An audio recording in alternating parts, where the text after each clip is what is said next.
Hatchet by Gary Paulsen, Chapter 12. The fish spear didn't work. He stood in the shallows and waited, again and again.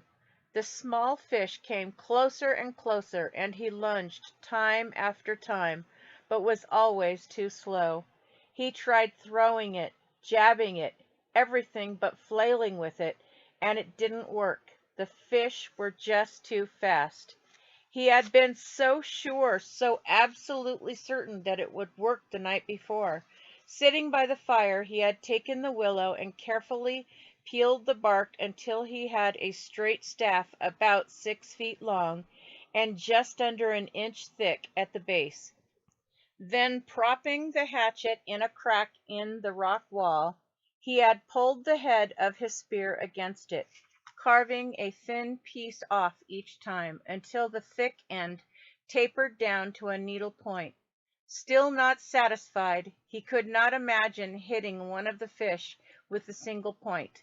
He carefully used the hatchet to split the point up the middle for 8 or 10 inches and jammed a piece of wood up into the split to make a two-pronged spear with the points about 2 inches apart.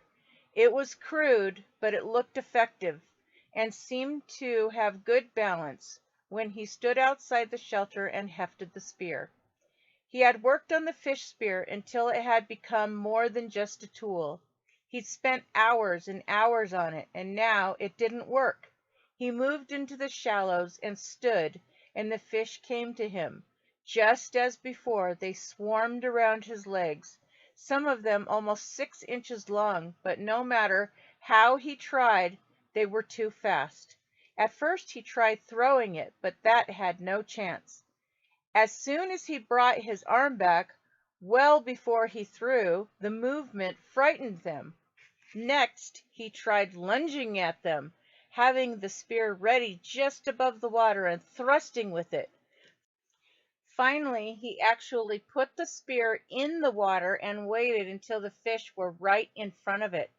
But still, somehow, he telegraphed his motion before he thrust, and they saw it and flashed away. He needed something to spring the spear forward, some way to make it move faster than the fish, some motive force, a string that snapped, or a bow and arrow, a thin, long arrow with the point in the water, and the bow pulled back so that all he had to do was release the arrow. Yes, that was it. He had to invent the bow and arrow. He almost laughed as he moved out of the water and put his shoes on. The morning sun was getting hot, and he took his shirt off. Maybe that was how it really happened. Way back when some primitive man tried to spear fish and it didn't work, and he invented the bow and arrow.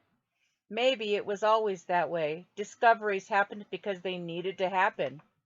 He had not eaten anything yet this morning, so he took a moment to dig up the eggs and eat one.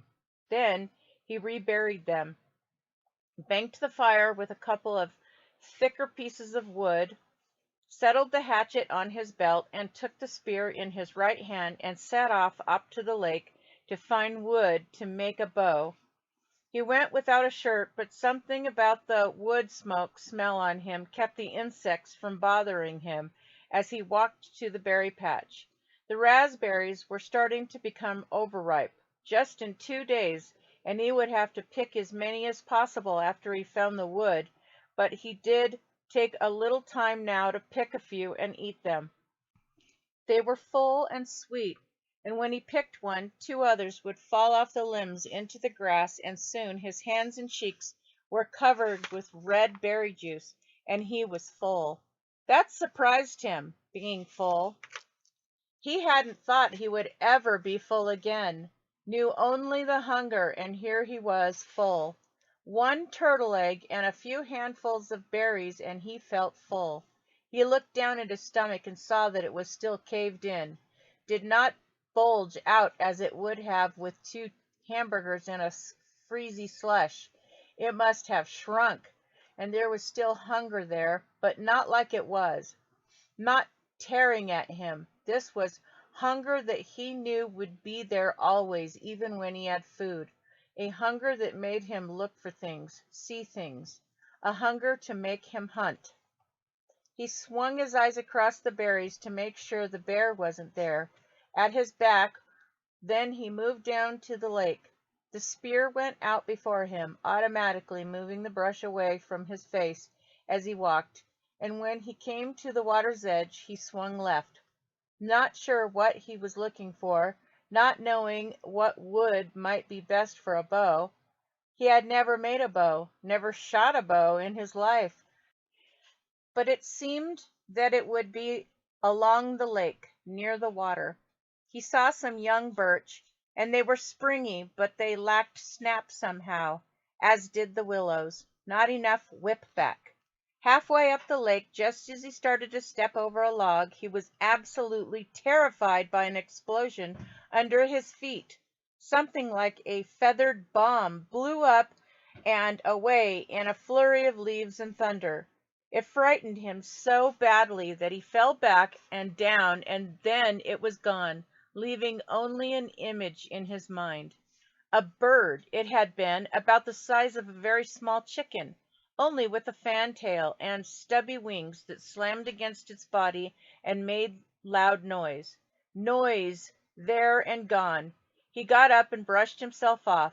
The bird had been speckled brown and gray, and it must not be very smart because Brian's foot had been nearly on it before it flew. Half a second more and he would have stepped on it and caught it, he thought, and eaten it. He might be able to catch one or spear one.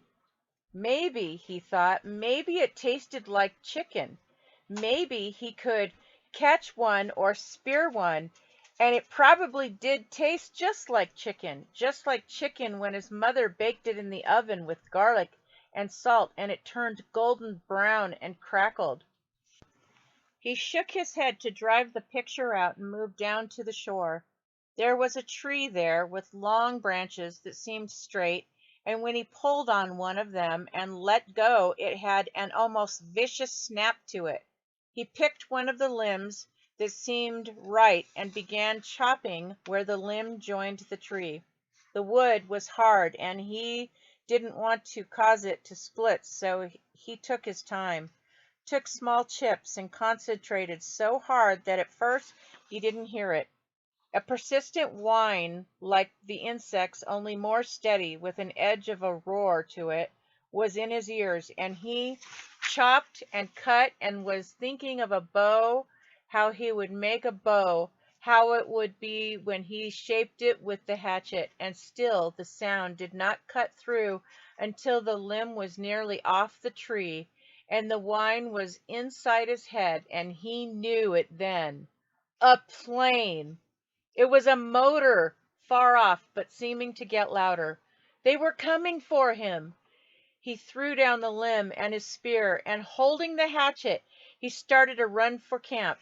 He had to get fire up on the bluff and signal to them. Get fire and smoke up. He put all of his life into his legs and jumped logs and moved through the brush like a ghost, swiveling and running, his lungs filling and blowing. And now the sound was louder, coming in his direction. If not right at him, at least closer.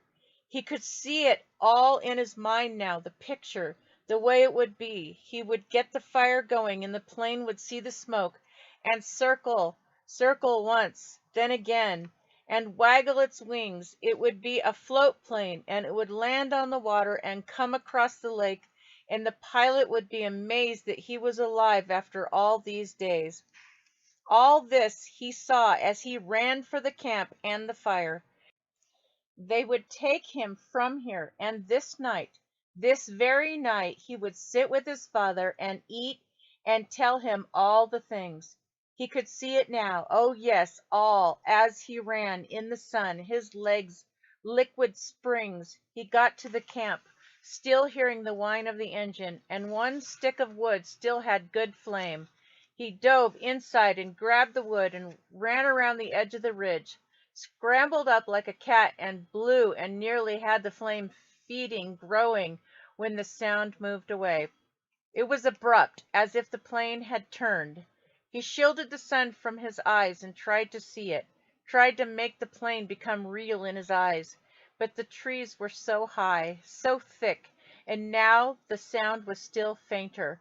He kneeled down to the flames and blew and added grass and chips, and the flames fed and grew, and in moments he had a bonfire, as high as his head, but the sound was gone now.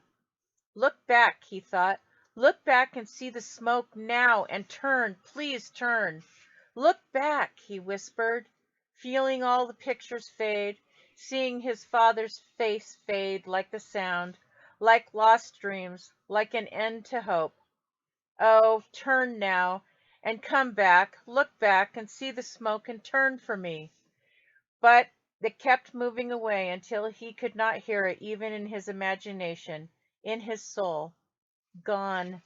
He stood on the bluff over the lake, his face cooking in the roaring bonfire, watching the clouds of ash and smoke going into the sky, and thought, no more than thought, he knew then that he would not get out of this place. Not now, not ever. That had been a search plane. He was sure of it. That must have been them, and they had come as far off to the side of the flight plan as they thought they would have to come, and then turned back. They did not see his smoke, did not hear the cry from his mind. They would not return. He would never leave now, never get out of here. He went down to his knees and felt the tears start, cutting through the smoke and ash on his face, silently falling onto the stone. Gone, he thought finally. It was all gone. All silly and gone. No bows, no spears, or fish, or berries. It was all silly anyway, all just a game. He could do a day, but not forever. He could not make it if they did not come for him some day. He could not play the game without hope, could not play the game without a dream. They had taken it all away from him now. They had turned away from him, and there was nothing for him now. The plane gone, his family gone, all of it gone. They would not come. He was alone, and there was nothing for him.